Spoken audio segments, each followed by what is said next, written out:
আল্লাহর এক বান্দা ছিল নামাজে সেজদায়। তখন আল্লাহ রাব্বুল আলামিন তাকে ডাক দিয়ে বলে, বান্দা তুই যতই নামাজ পড়, যতই সেজদা কর, তোর জায়গা জাহান্নাম। এই কথা শুনে বান্দাটি বলল, আলহামদুলিল্লাহ। আল্লাহ তখন বলে, এই বান্দা, জাহান্নামের কথা শুনে কেউ আলহামদুলিল্লাহ কয়? বান্দা তখন বলে, আল্লাহ, জাহান্নামের মালিকও তুমি, জান্নাতের মালিকও তুমি। তুমি আল্লাহ খুশি হয়ে যদি আমাকে জাহান্নামও দাও, তাও আমার আপত্তি করার কোনো অধিকার নেই। আল্লাহ তখন বলেন, বান্দা, জাহান্নামে গেলে তুই পুড়ে যাবি, তোর খুব কষ্ট হবে। বান্দা তখন বলতেছে, আল্লাহ, কষ্ট শুধু আমার হবে না, তোমারও হবে। আল্লাহ তখন বলতেছে, বান্দা তুই পড়বি জাহান্নামের আগুনে, আমার কষ্ট হবে কেন?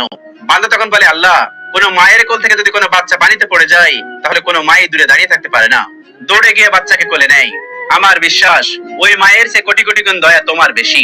আমাকে জাহান্নাম দিলে তুমিও আল্লাহ শান্তি পাবে না। আল্লাহ তখন বলে, বান্দা, এই দলিল তুই কই পাইলি? বান্দা তখন বলে, আল্লাহ, আমাদের জাতির পিতা ইব্রাহিম আলাইহিস সালাম তোমার প্রেম মুখে নিয়ে যখন নমরুদের আগুনে পড়ে গেল, তার আগেই তুমি বলে